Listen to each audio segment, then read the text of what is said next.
ప్రస్తుత రోజుల్లో జుట్టు రాలడం, హెయిర్ ఫాలింగ్ అనేది ప్రధాన సమస్య కదా. కాబట్టి దానికి సంబంధించిన ప్రధాన కారణాలు పరిష్కారాల గురించి ఈరోజు తెలుసుకుందాం. మొదటిది అనువంశికత.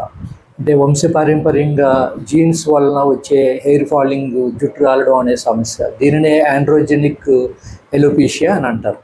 రెండవది మానసికంగా లేదా భావోద్వేగపరంగా కలిగే ఒత్తిడి వలన కూడా జుట్టు రాలడం అనే సమస్య ఎక్కువ అవుతుంది. ఉదాహరణకి ఏదైనా జ్వరం కానీ వ్యాధి కానీ వచ్చి తగ్గిన తర్వాత, లేదా జీవితంలో ఏదైనా బాధాకరమైన సంఘటనలు జరిగిన తర్వాత, లేదా ఏదైనా సర్జరీలు జరిగిన తర్వాత 2-3 నెలల కాలంలో ఈ జుట్టు రాలడం అనే సమస్య ఎక్కువయ్యే అవకాశం ఉంది. మూడవది పోషకాహార లోపం వల్ల, అంటే ఐరన్ లోపం వలన అవ్వచ్చు, లేదా విటమిన్ డి లోపం వలన అవ్వచ్చు, లేదా శరీరానికి సరైన ప్రోటీన్ అందకపోవడం వల్ల కూడా ఈ జుట్టు రాలే సమస్య ఎక్కువ అవుతుంది. ఇప్పుడు పరిష్కారాల గురించి ఆలోచిద్దాం. హోమియో మందు అయినటువంటి వీస్బెడిన్ 30 రోజుకి 5 మాత్రలు వేసుకోవడం, అట్లాగే సైలీషియా 6X ఉదయం 4 ట్యాబ్లెట్లు, నాటర్మూర్ 6X సాయంత్రం 4 ట్యాబ్లెట్లు వేసుకోవాలి. అలాగే ఆర్నికా హెయిర్ ఆయిల్ వాడినట్లయితే ఈ జుట్టు రాళ్ళు అనే సమస్య చాలా వరకు